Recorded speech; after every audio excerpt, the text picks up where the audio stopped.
Resolvamos el examen de septiembre de 2024. Primera pregunta. Suponga que la ecuación presupuestaria es, y nos dan ahí la expresión habitual, y nos dicen que el gobierno decide establecer un impuesto de tasa fija, un impuesto sobre la cantidad del bien 1 y una subvención ad valorem al bien 2 de ese. Y nos preguntan cuál es la expresión de la nueva recta presupuestaria. Bien, pues vamos a partir por la expresión de la recta presupuestaria que nos dan en el enunciado e ir viendo cuáles son estos cambios que nos plantean. Entonces, nos hablan de un impuesto de tasa fija, que eso lo que hace es reducir la cantidad de dinero que tenemos disponible, es decir, se lo restamos a la renta. Luego tenemos un impuesto sobre la cantidad del bien 1, que eso sería un aumento del precio del bien 1, va sumando directamente el impuesto a ese precio. Y tenemos una subvención ad valorem. Todo lo que sea ad valorem quiere decir que no es directamente sobre la cantidad, sino sobre el valor, sobre el precio que estamos pagando por ese bien. Es decir, si tenemos una subvención ad valorem, nosotros lo que vamos a tener es, por un lado, el gasto en el bien 2 y por otro lado le vamos a restar esa subvención. Pero esa subvención se la multiplicamos al precio. Entonces nos quedaría pues más o menos así, el gasto menos la subvención por ese gasto. ¿Cómo nos queda esto? ¿Cómo lo podemos escribir de forma similar a cómo aparecen las opciones de la pregunta?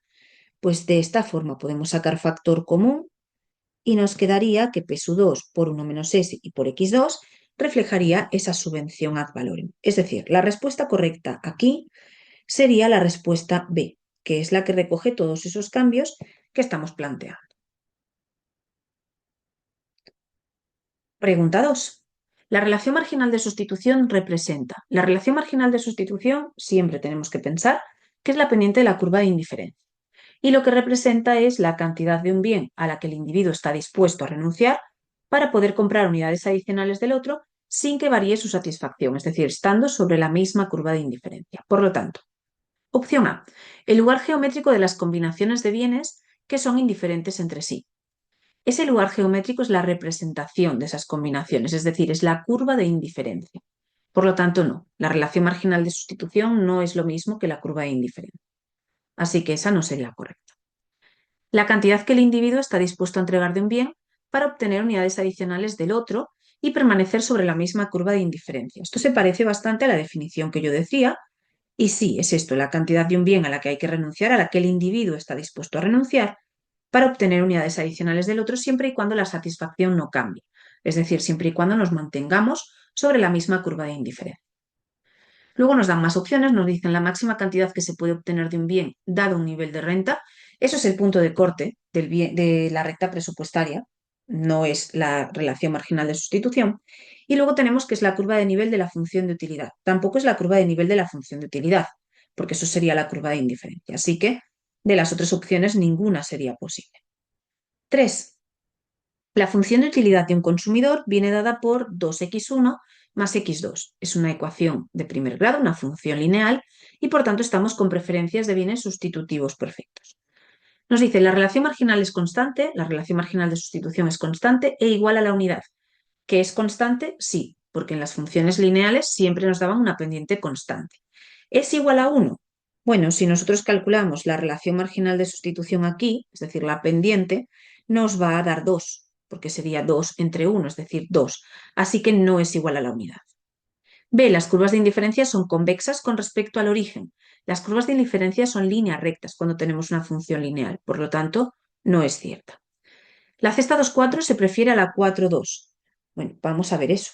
Calculamos la utilidad de cada una de las cestas y vamos a preferir siempre aquella que nos da mayor nivel de utilidad, mayor satisfacción. Entonces esto sería 2 por 2 más 4, que da 8, y 2 por 4 más 2, que esto es 10.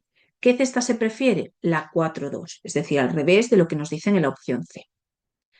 Y luego nos dicen en la D, al consumidor le gusta más el bien X1 que el bien X2.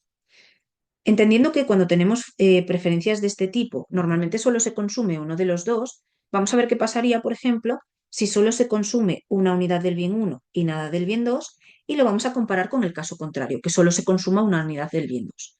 Si solo se consume una unidad del bien 1, la utilidad, la satisfacción, sería 2. Y si el consumo fuese al revés, nada del bien 1 y una unidad del bien 2, la satisfacción, la utilidad sería 1.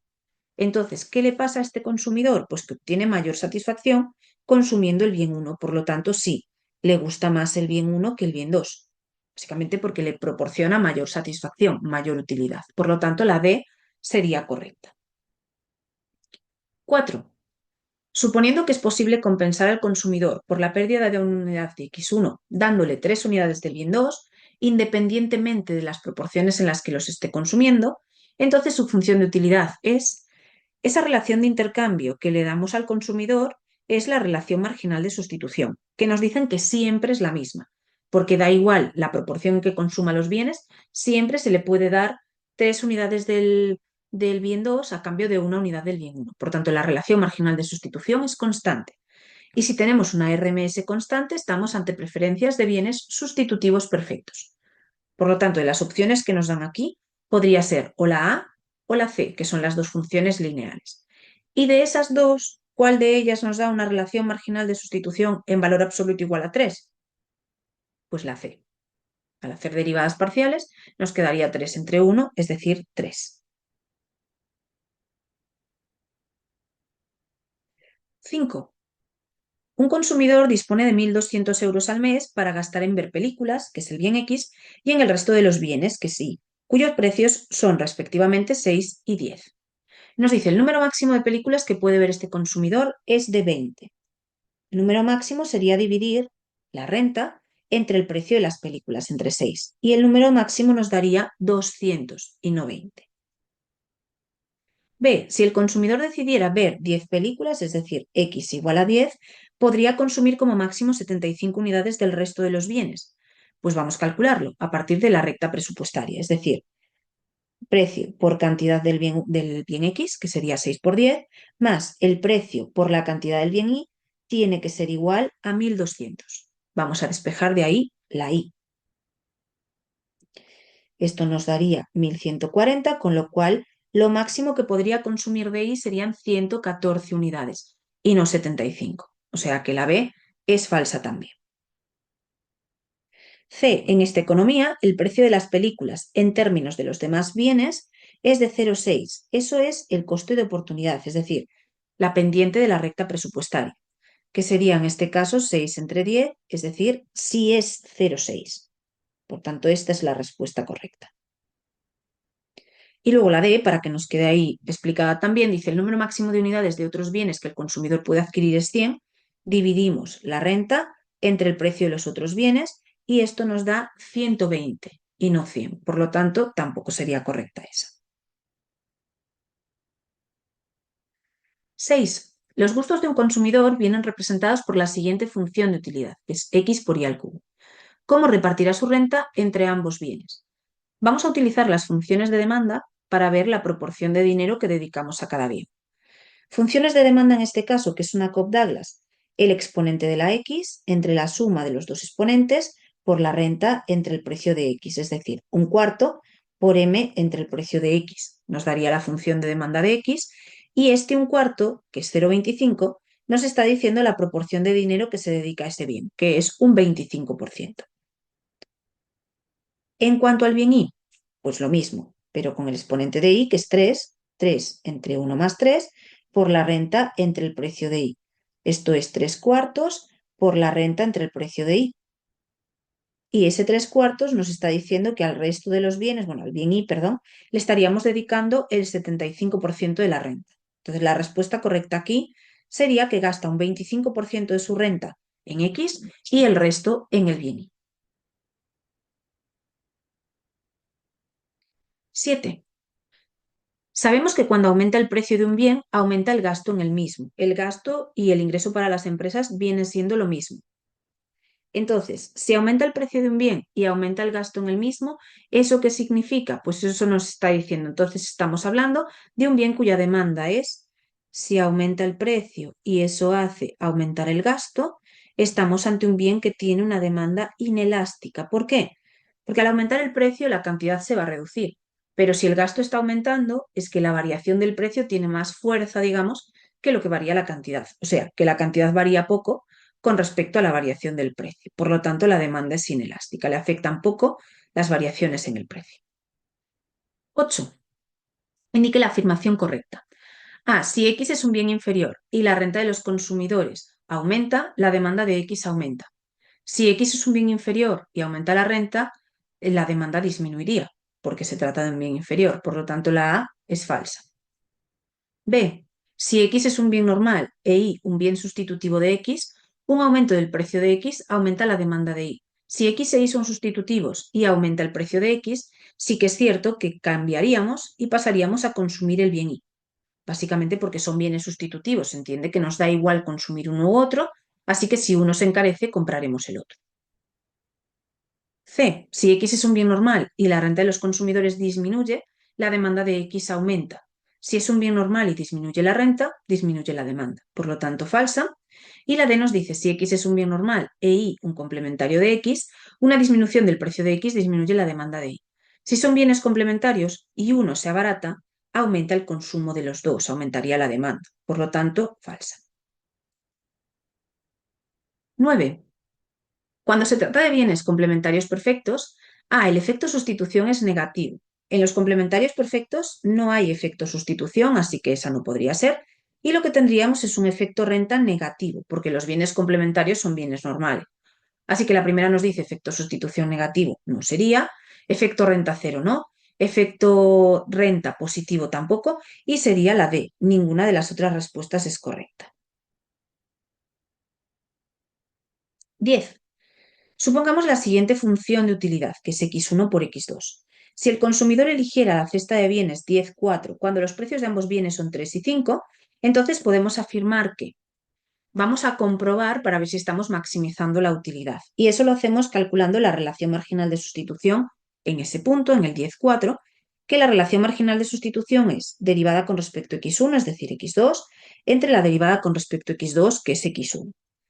Sustituimos por esa cesta, por la cesta 10, 4, y nos daría en este caso pues 4 partido por 10, es decir, 0,4. Es la relación marginal de sustitución. El cociente entre los precios, P1 entre P2, es 3 quintos, 0,6. Por lo tanto, ¿qué tenemos aquí? Que no coinciden. La relación marginal de sustitución es menor que P1 entre P2. O sea, no estamos maximizando la utilidad, no estamos en el óptimo. ¿En dónde estamos exactamente? Bueno, para estar en el óptimo, deberíamos estar en el punto de tangencia entre la recta presupuestaria y la curva de indiferencia. Deberíamos estar aquí, en donde la relación marginal de sustitución coincide con P1 entre P2. Y nosotros estamos en un punto en donde la RMS, la relación marginal de sustitución, es menor. Es decir, estamos en la parte de abajo de la gráfica, que es, ya digo, donde la relación marginal de sustitución es menor que P1 entre P2. ¿Cómo llegamos a esa parte de arriba? Pues moviéndonos hacia arriba sobre la recta presupuestaria, es decir, reduciendo la cantidad del bien 1 y aumentando la cantidad del bien 2. Por tanto, para mejorar, el individuo lo que quiere es reducir la cantidad consumida del bien 1 y aumentar la del bien 2, que sería lo que nos dicen en la respuesta C. Está interesado en reducir la cantidad consumida del bien 1 y aumentar la del bien 2 con objeto de incrementar su utilidad. Por tanto, esa sería la correcta. Problema 1. Imaginemos que el mercado de llamadas telefónicas internacionales está integrado por dos grupos de consumidores, particulares y empresas. Sus respectivas curvas de demanda vienen dadas por, y nos dan ahí 100 menos 4P, y la de las empresas 160 menos 2P. Suponemos que se cobra el mismo precio a ambos tipos de clientes. Pregunta 11. Las cantidades demandadas por cada grupo al precio de 20 serán, vamos a sustituir el precio en cada uno de los dos grupos de clientes, en la función que nos dan.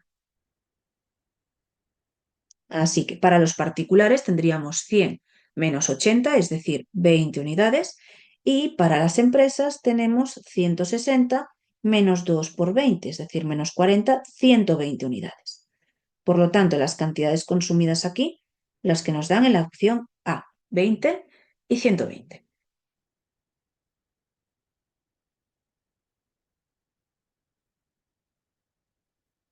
Dice, la curva de demanda del mercado será, y nos dan ahí varias opciones, algunas con restricciones, dependiendo del precio, entonces nos vamos a fijar. Nosotros teníamos para los particulares la función de demanda que era 100 menos 4P, y en este caso el precio tiene que ser menor o igual a 25. ¿Por qué? Porque con precio mayor tendríamos una demanda negativa, y eso no puede ser. Y para las empresas tendríamos 160 menos 2p y para ellas el precio tenía que ser menor o igual a 80. ¿De dónde saco ese 25 y ese 80? Simplemente lo que hay que hacer es igualar a cero las cantidades y de esa forma nos va a dar el precio para el cual la cantidad es cero. Pues cualquier precio por encima de ese valor nos daría una cantidad negativa. Entonces, eso es lo que tendríamos. ¿Esto qué significa? Que si el precio fuese mayor que 80, lo voy a ir poniendo por aquí, si el precio es mayor que 80, nadie demandaría nada. Es decir, la cantidad demandada sería cero. Si el precio está por encima de 25, o sea, es mayor o igual a 25, pero menor que 80, solamente estarían dispuestas a demandar las empresas, que son las que aceptan un precio menor o igual a 80. Entonces, aquí la función de demanda coincidiría con la de las empresas, 160 menos 2p.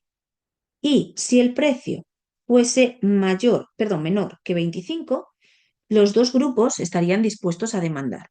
Entonces aquí sumaríamos la demanda de los dos. Sumamos tal cual. 100 más 160, es decir, 260, menos 4 menos 2, que es menos 6, por el precio. Y esa es la función de demanda del mercado, la curva de demanda del mercado. Por tanto, la respuesta correcta es lo que tenemos en la opción B, que es en donde nos dan esa curva de demanda con todos esos tramos, con todos esos trozos, digamos. Así que la B. 13. La elasticidad precio de la demanda del mercado, de lo que acabamos de calcular ahora, y nos dice es constante igual a menos 1, para el precio P igual a 30 es menos 0,6, es siempre menos 0,6 o es infinito. La A, la C y la D nos pueden hacer sospechar que no sean ciertas porque nos dan como el mismo valor siempre y teniendo en cuenta que tenemos diferentes tramos en la demanda y que va a depender del precio y la cantidad, esas son muy poco probables. Así que yo empezaría por calcular la B para ver si es cierta o no y si no vamos buscando las otras. Entonces, cuando el precio es 30, que es lo que tenemos en la opción B, lo primero de todo tenemos que saber que la cantidad demandada, nos vamos a la expresión de antes, vamos un momento, y cuando el precio es 30, estamos en esta segunda situación, en donde la función de demanda era 160 menos 2p. Bien, pues nos vamos a eso, 160 menos 2p, que si sustituimos el precio es 160 menos 2 por 30, es decir, nos da una cantidad de 100. Y a partir de aquí calculamos la elasticidad. Variación de la cantidad entre cambios en el precio por el precio partido por la cantidad. Variación de la cantidad entre cambios en el precio, la derivada de Q con respecto a P, que es menos 2 en este caso. Por el precio, que es 30, partido por la cantidad que le hemos calculado y nos ha dado 100. Esto es menos 60 entre 100, con lo cual nos da menos 0,6. Así que cuando el precio es 30, sí es cierto que la elasticidad es igual a menos 0,6. Pero para ese precio de 30, si nosotros lo calculamos para otro precio, nos dará otra cantidad diferente y nos dará otra elasticidad diferente. Así que no siempre va a ser igual a menos 0,6. Problema 2. Las preferencias de un consumidor están representadas por la siguiente función de utilidad, que nos dan ahí x2, bueno, x al cuadrado por y. Este individuo dispone de una renta de 1.200 unidades monetarias y los precios son 4. Y nos pregunta las cantidades demandadas por el consumidor en el equilibrio. Vamos a calcular la demanda inicial. Entonces, la función de demanda de x sería el exponente de la x entre la suma de los dos exponentes por la renta entre el precio de x. Dicho de otra forma, la demanda de x es 2/3 por m entre el precio de x. Así que la cantidad demandada en este caso, la cantidad inicial, es 2/3 por la renta 1.200 entre el precio que es 4. Y esto nos da una demanda inicial para el bien x de 400, no, perdón, de 200. Esa sería la demanda inicial para X. Para el bien Y, más o menos lo mismo. Función de demanda, que en este caso nos quedaría 1/3 por M entre P sub I, y la cantidad inicialmente demandada de Y sería 1/3 por la renta entre el precio, que nos da 100. Es decir, las cantidades demandadas inicialmente son 200 para X y 100 para Y. Por tanto, respuesta correcta, la A.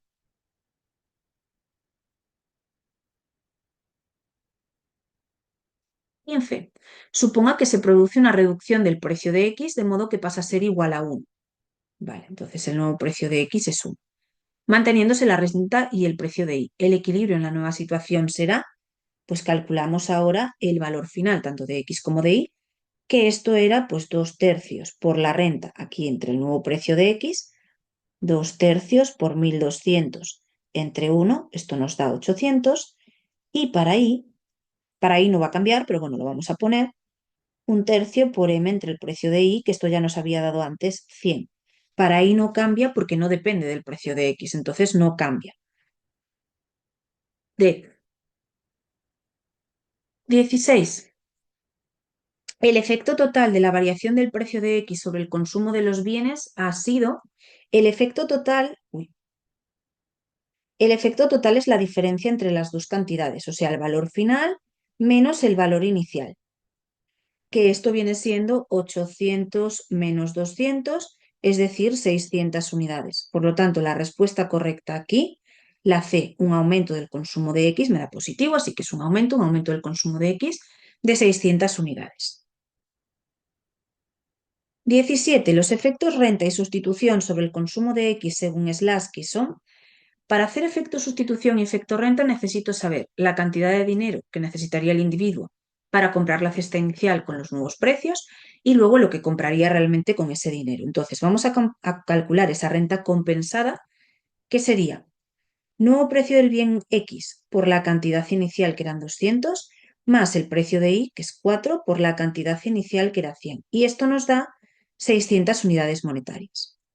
Bien, pues el consumo que haría de X con esas 600 unidades lo calculamos a partir de su función de demanda, que sería ahora con la renta compensada y con el nuevo precio de X, es decir, 2/3 por 600 entre el nuevo precio de X, que era 1. Y esto nos da 400.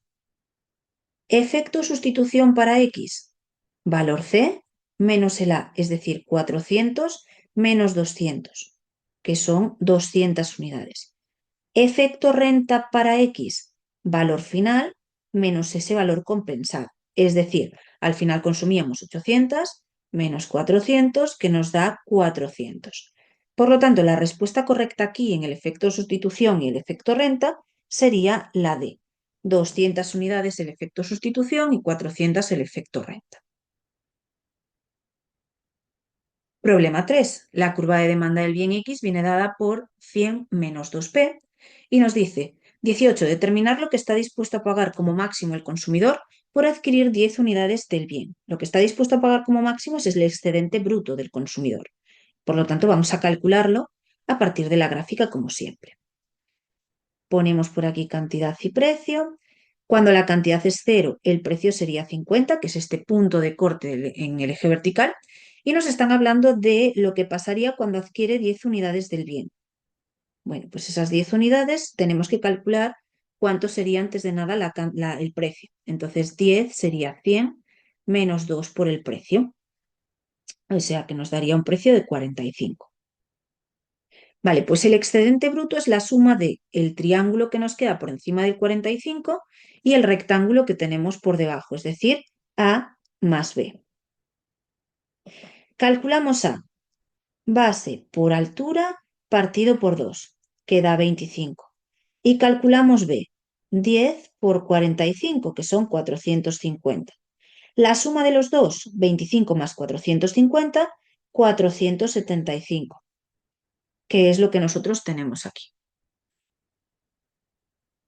La C, entonces. 19. El excedente neto del consumidor cuando el precio es 45 será: el excedente neto del consumidor, si nos fijamos en la gráfica de antes, es el triángulo A, que esto da 25. Ya lo hemos calculado antes, así que ya lo tenemos. Y la última pregunta nos dice: al precio de 15 ocurriría que, vamos a representarlo gráficamente otra vez y calcular lo que sucede si el precio es 15, porque nos hablan aquí del excedente neto del consumidor y de la cantidad demandada, entonces vamos a calcular.